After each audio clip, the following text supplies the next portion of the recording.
आज हम आपके लिए लेकर आए हैं बहुत ही यूनिक और लाजवाब नाश्ता। यकीन मानिए बस 2 रोटी बेलेंगे और 15 से 20 हमारे नाश्ता बनकर तैयार होंगे। ये नाश्ता आपने शायद ही देखा हो, लेकिन जब आप मेरी रेसिपी को फॉलो करेंगे तो यकीन मानिए इतनी टेस्टी रेसिपी बनेंगे कि सब तारीफ करते रह जाएंगे। ये तरीका आपको बहुत ज़्यादा पसंद आएगा। अगर आपको मेरी रेसिपी पसंद आए तो मेरी रेसिपी को ज़्यादा से ज़्यादा लाइक शेयर कीजिए और मेरे चैनल को सब्सक्राइब कीजिए और बेल आइकन को ज़रूर प्रेस कीजिए, जिससे आपको हमारे आने वाली हर नई वीडियो का नोटिफिकेशन सबसे पहले मिल जाए। इस रेसिपी को बनाने के लिए सबसे पहले हम लेंगे आधा कप चीनी और एक लेंगे मिक्सर जार। इसमें हमने आधा कप चीनी को डाल देना है और एकदम फाइन पाउडर बना लेना है। तो यहाँ पर हमने आधा कप चीनी को मिक्सर जार में डाल दिया है और इसका एकदम फाइन पाउडर बनाकर तैयार कर लिया है। अब हम लेंगे एक बाउल। बाउल में हम डालेंगे 1/3 कप दूध, यानी कि 1 कप से हमने थोड़ा कम दूध लिया हुआ है। यहाँ पर हमने जो दूध लिया था उसको बाउल में ट्रांसफर कर दिया है और इसमें हम डालेंगे चीनी। तो यहाँ पर आप दूध ज्यादा ना लीजिएगा, दूध 1/3 कप या आधा कप दूध लीजिएगा। तो यहाँ पर एकदम परफेक्ट रेसिपी और परफेक्ट मेजरमेंट से मैं आपको बता रही हूँ। और इसको हमने अच्छे से मिक्स कर लेना है ताकि जो चीनी का पाउडर है वो दूध में अच्छे से मिक्स हो जाए। तो यहाँ पर चीनी के पाउडर को हमने दूध में बढ़िया से मिक्स कर लिया है। तो चलिए अब हम दूसरा मिक्सिंग बाउल ले लेते हैं और इसमें हम डालेंगे 2 कप गेहूं का आटा। तो यहाँ पर मैं गेहूं के आटे का इस्तेमाल कर रही हूँ, जो कि बहुत ही ज्यादा हेल्दी भी है और हर घर में अवेलेबल होता है। गेहूं के आटे को हमने मिक्सिंग बाउल में डाल देना है और इसमें हम डालेंगे 1/4 कप सूजी। बिल्कुल परफेक्ट मेजरमेंट है, आप चाहे तो डालिए सूजी को, वरना आप इसको स्किप भी कर सकते हैं। तो सूजी को हमने आटे में डाल देना है और इसमें हम डालेंगे तिल। तो यहाँ पर मैंने 2 चम्मच के करीब सफेद तिल लिए हुए हैं। अगर आपके पास सफेद तिल है तो आप डालिए, वरना आप इसको भी स्किप कर सकते हैं। सफेद तिल को हम इसमें डाल देंगे और इसमें हम डालेंगे घी। तो यहाँ पर हम इसमें देसी घी डाल रहे हैं। देसी घी हमने यहाँ पर 2 बड़ी चम्मच लिया हुआ है। मोयन के लिए आप देसी घी का ही इस्तेमाल कीजिएगा, ऑयल का इस्तेमाल ना कीजिएगा। और इसको अच्छे तरीके से हम मोयन करेंगे। मोयन बहुत इंपॉर्टेंट है, किसी भी चीज को खस्ता बनाने के लिए मेन होता है मोयन। मोयन आप लोग बहुत आराम से कीजिएगा और इसे 2 से 3 मिनट हाथों से अच्छे से रगड़ रगड़ कर मोयन करेंगे। ये अच्छे तरीके से मोयन हो जाएगा और इसके बाद इसका डो तैयार करेंगे। तो जब मोयन करना है, सबसे अच्छी बात होती है जब हम मुट्ठी बांधे तो ये बन जाना चाहिए। तो मुट्ठी हमारी बन रही है, तो इसमें हमने जो दूध वाली चाशनी तैयार की थी वो हम इसमें थोड़ी थोड़ी करके डालेंगे। एक संग नहीं डालें, क्योंकि ये थोड़ा ऊपर नीचे हो सकता है। और इसको बढ़िया सा मिक्स कर लेंगे। यहाँ पर हमें बिल्कुल हार्ड डो लगाना है, बिल्कुल भी सॉफ्ट डो नहीं लगाना है। तो यहाँ पर हम एकदम हार्ड डो बनाकर तैयार करेंगे। तो यहाँ पर हम अच्छे से मिक्स करते हुए इसका एकदम हार्ड डो लगाकर तैयार कर लेंगे। अगर आपको ये रेसिपी पसंद आ रही है तो प्लीज इस रेसिपी को अपने फैमिली फ्रेंड्स में जरूर शेयर कीजिएगा और मेरे चैनल को सब्सक्राइब करना ना भूलें और बेल आइकन को जरूर दबाइएगा, जिससे आपको हमारे आने वाली हर वीडियो का नोटिफिकेशन सबसे पहले मिल जाए। तो यहाँ पर हमने अच्छे से मसलते हुए इसका एकदम हार्ड डो लगाकर तैयार कर लिया है। आप चाहे तो इस रेसिपी को मैदे से भी बना सकते हैं, लेकिन गेहूं के आटे की जो रेसिपी है बच्चों के लिए बहुत ही ज्यादा हेल्दी होती है। तो यहाँ पर हमने एकदम हार्ड डो लगाकर तैयार कर लिया है। इसको कवर करके हम 5 मिनट के लिए सेट होने के लिए छोड़ देंगे, क्योंकि हमने इसमें सूजी डाली है वो इसमें अच्छे से सेट हो जाएगी। तो यहाँ पर हमने इसको खोलकर देखा है, सूजी अच्छे से इसमें सेट हो चुकी है। अगर आपने इसमें सूजी नहीं डाली है तो आप इसको हाथों हाथ बना सकते हैं। तो यहाँ पर हमने जो सख्त आटे का डो लगाकर तैयार किया था उसको हमने 2 पार्ट में डिवाइड कर लेना है और एक पार्ट को हमने कुछ इस तरह से कर लेना है। जैसे हम पूरी की लोई बनाते हैं ना, तो कुछ इस तरह से हम इसका डो कर लेते हैं। ठीक इसी तरह से हमने दोनों पार्टों का डो बनाकर तैयार कर लेना है। तो यहाँ पर हमने डो को कुछ इस तरह से बनाकर रख लिया है और अब हम लेंगे एक प्लेट। आटे को हम पकड़ेंगे एक हाथ में और दूसरे हाथ में लेंगे एक सीजर, यानी कि कैंची। कैंची की मदद से हम इस आटे की इस तरह से कटिंग करते जाएंगे। बहुत ही आसान है इसको बनाना, जैसे हम किसी चीज को काट रही हूँ। आप देख सकते हैं कितनी प्यारी डिजाइन आटे की निकल कर आ रही है। आप जितना छोटा काटेंगे उतनी बढ़िया डिजाइन बनकर तैयार होगी।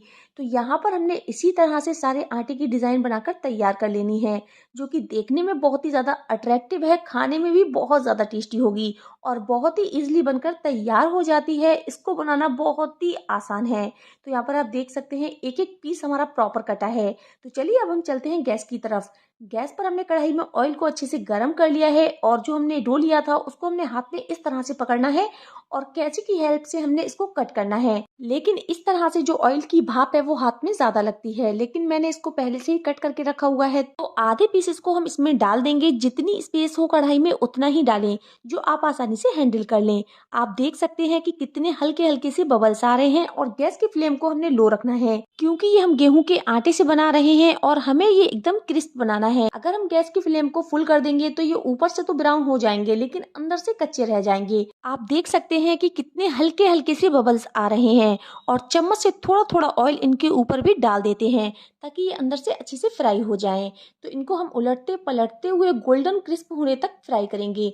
तो यहाँ पर हम इसको बाहर निकाल लेते हैं। एक झारे में हम इसका एक्स्ट्रा ऑयल बाहर निकालते हुए हम इसको बाहर निकाल लेंगे। ये बच्चों को तो पसंद आएंगे ही, बड़ों को भी बहुत ज्यादा पसंद आने वाले हैं और बहुत हेल्दी भी हैं, क्योंकि हमने इसमें गेहूं के आटे का यूज किया है।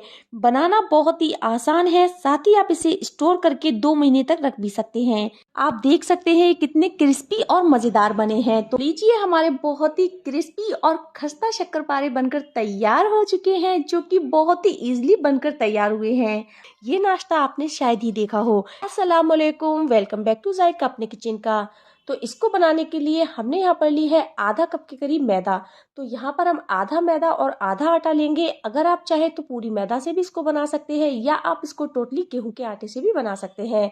तो यहाँ पर हमने आधा कप मैदा ले ली है और आधा कप हमने ली है गेहूं का आटा। तो दोनों आटे की क्वांटिटी हमने यहाँ पर बराबर ली है और इसमें हम डालेंगे 1 छोटा चम्मच के करीब अजवाइन, जिसको हमने हाथों से क्रश कर लिया था। और इसमें अब जाएगा 1 छोटा चम्मच के करीब नमक। नमक आप अपने टेस्ट के अकॉर्डिंग कम या ज्यादा भी कर सकते हैं। और इसमें हम डालेंगे 1 चम्मच के करीब देसी घी। आप चाहे तो इसकी जगह ऑयल डाल लीजिए, लेकिन इससे जो रेसिपी है बहुत ज्यादा खस्ता बनती है। और इसको हमने अच्छे से मिक्स कर लेना है। जितना अच्छा हमारा मोयन होगा उतनी ही परफेक्ट हमारी रेसिपी बनकर तैयार होगी। तो यहाँ पर हम मुट्ठी बांध कर देखेंगे। ये देखिए, इस तरीके से हमारी मुट्ठी बंध रही है, तो हमारा मोयन एकदम परफेक्ट है। और इसमें हम पानी डालकर इसका एक डो लगाकर तैयार कर लेंगे। तो यहाँ पर हम थोड़ा थोड़ा पानी डालकर इसका डो लगाकर तैयार कर लेंगे। तो यहाँ पर हमने थोड़ा थोड़ा पानी डालकर इसका डो लगाकर तैयार करना। तो यहाँ पर हमें जो आटा लगाना है वो सख्त लगाना है, नरम आटा नहीं लगाना है। तो यहाँ पर हमने अच्छे से आटे को मसलते हुए एकदम आटा बढ़िया से लगाकर तैयार करना है। जितना हम आटा बढ़िया से मसल कर तैयार करेंगे उतना ही बढ़िया हमारा परफेक्ट रेसिपी बनकर तैयार होगी। आटे को हमने 1 मिनट के लिए अच्छे से गूंद लिया है और इसको कवर करके 10 मिनट के लिए रेस्ट देंगे। तो यहाँ पर हमने लिए हैं 3 आलू, जिनको हमने अच्छे से उबाल कर छिलका उतार कर उसके छोटे छोटे पीसेस कर लिए हैं। और इसको यहाँ पर हम आलू मैशर की हेल्प से अच्छे से मैश कर लेंगे। तो यहाँ पर हमने इसको अच्छे से इस तरीके से मैश कर लिया है और इसमें हम डालेंगे आधा छोटा चम्मच के करीब नमक। नमक आप अपने टेस्ट के हिसाब से कम या ज्यादा भी कर सकते हैं। और इसमें हम डालेंगे 1 हरी मिर्च, जिसको हमने फाइन चॉप कर लिया था, वो हम इसमें डाल देंगे। साथ ही में इसमें जाएगा आधी छोटी चम्मच के करीब लाल मिर्च पाउडर और इसमें हम डालेंगे 1/4 चम्मच के करीब हल्दी पाउडर और साथ ही में इसमें जाएगा आधा छोटा चम्मच के करीब पिसा हुआ गरम मसाला और इसमें हम डालेंगे थोड़ा सा कटा हुआ हरा धनिया। हरे धनिया को हमने इसमें डालने के बाद इसको हम अच्छे से कर लेंगे मिक्स। तो यहाँ पर हम आलूओं को चम्मच से दबाते हुए मसालों के संग अच्छे से कर लेंगे मिक्स। आलू हमारे मसालों के संग अच्छे से हो चुके हैं मिक्स। तो हमारी यहाँ पर स्टफिंग हो गई है बिल्कुल रेडी। तो स्टफिंग को रखते हैं हम एक साइड और चलते हैं हम आटे की तरफ। तो आटे को रेस्ट करते हुए 10 मिनट हो चुके हैं। इसकी हमने 2 लोई कट कर ली है। एक लोई को हमने रखना है चकले पर और इसकी हमने रोटी बनाकर तैयार करनी है। तो यहाँ पर हमें जो रोटी बनाकर तैयार करनी है वो ना ज़्यादा पतली चाहिए और ना ज़्यादा मोटी। तो यहाँ पर हमने एक बड़ी रोटी बनाकर तैयार करनी है। तो यहाँ पर हमने, आप देख सकते हैं, इस तरीके से रोटी बनाकर तैयार कर ली है। रोटी हमारी बनकर तैयार हो चुकी है। तो इसको हम 2 पार्ट में डिवाइड कर लेंगे। पहले हम इसको 2 पार्ट में डिवाइड करेंगे, फिर टर्न करते हुए हम इसको 4 पार्ट में डिवाइड कर लेंगे। 4 पार्ट में हमने रोटी को कुछ इस तरह से डिवाइड कर लिया है और फिर ये ट्रायंगल बने हैं तो इसको हम एक बार फिर से कट कर लेंगे। तो यहाँ पर हमने इस तरह से इसको कट कर लेना है और फिर जो दूसरा ट्रायंगल है उसको भी हमने इस तरह से कट कर लेना है। तो यहाँ पर हमने इसको इस तरह से कट कर लिया है और जो हमारे स्नैक्स हैं वो 8 बनकर तैयार होंगे, यानी कि एक रोटी में 8 स्नैक्स बनकर तैयार होंगे। और जो हमारी स्टफिंग है वो भी अच्छे से ठंडी हो चुकी है। तो यहाँ पर हमने एक एक ट्रायंगल में 1 चम्मच के करीब स्टफिंग रख देनी है और सारी स्टफिंग को हमने बड़े वाले साइड में रखना है। इस तरीके से हमने सारी स्टफिंग को रख दिया है। तो यहाँ पर हमने बड़े वाले साइड में स्टफिंग रखी है और अब हम लेंगे पानी और इसकी साइडों में हमने पानी को अच्छे से लगा लेना है। आप चाहे तो गेहूं और पानी की स्लरी बनाकर भी लगा सकते हैं। तो यहाँ पर आप ये रेसिपी गेहूं के आटे या मैदे से भी बना सकते हैं। तो यहाँ पर हमने इसके दोनों साइड को कुछ इस तरह से उठाना है और स्टफिंग को अंदर करते हुए इसके साइड को इस तरह से प्रेस कर देना है। अभी ये जो सेंटर वाला हिस्सा है, अभी ये जो स्टफिंग है, इसे हम दबाते हुए इसे खींचते हुए ले जाएंगे। अब ये साइड के हिस्से हैं, इसे हम कुछ इस तरह से सील कर देंगे। ये देखिए, इस तरह से हमने इसको सील कर देना है और एकदम आसानी से हमारा समोसा बनकर तैयार हो जाएगा। अगर आपको बहुत सारे समोसे बनाकर तैयार करने हैं तो आप इस तरह से बहुत ही आसानी से एक संग बहुत सारे समोसे बनाकर तैयार कर सकते हैं। तो यहाँ पर हमने एक संग 15 से 16 समोसे बनाकर तैयार किए हैं। तो चलिए अब हम इसको फ्राई कर लेते हैं। यहाँ पर आपको इस बात का ध्यान रखना है कि तेल बहुत ज़्यादा गर्म नहीं होना चाहिए। जब भी आप समोसों को फ्राई करें तो तेल ज़्यादा गर्म नहीं होना चाहिए। तो सारे समोसों को हमने कढ़ाई में डाल दिया है और चम्मच से थोड़ा थोड़ा ऑयल हम इसके ऊपर डालते जाएंगे और इसको इस तरह से उलटते पलटते हुए फ्राई करेंगे। समोसे हमारे बहुत ही अच्छे से फ्राई हो चुके हैं, यहाँ पर आप देख सकते हैं। तो इनको हमने बाहर निकाल लेना है। तो गैस की फ्लेम को हमने बिल्कुल धीमा रखा है और समोसे हमारे बहुत ही क्रिस्पी और करारे बनकर तैयार हुए हैं। तो जब भी आप समोसों को फ्राई करें, गैस की आंच को बिल्कुल धीमा रखें। तो समोसे हमारे अच्छे से फ्राई हो चुके हैं। ये देखिए कितने बढ़िया हमारे समोसे फ्राई हुए हैं। और ये लीजिए, बिल्कुल तैयार है हमारे सुपर टेस्टी कुरकुरे करारे से यूनिक स्टाइल के समोसे। देखकर ही आ रहा है ना मुंह में पानी। ये इतने ज़्यादा बढ़िया बने हैं। अगर आपने इसे मेहमानों के सामने सर्व कर दिया ना तो तारीफ करते रह जाएंगे और पूछेंगे कैसे बनाया। इसका शेप भी बहुत ही बढ़िया आया है। तो चलिए मैं आपको एक समोसा तोड़ कर दिखाती हूँ। और ये लीजिए, यम्मी फीलिंग और एकदम क्रंची जबरदस्त टेस्टी हमारे समोसे बनकर तैयार हुए हैं। तो आज के लिए इतना काफी है। फिर मिलती हूँ एक और नई रेसिपी के साथ। जब तक इजाजत चाहती हूँ। Thank you so much for watching my video. Take care, good care, bye.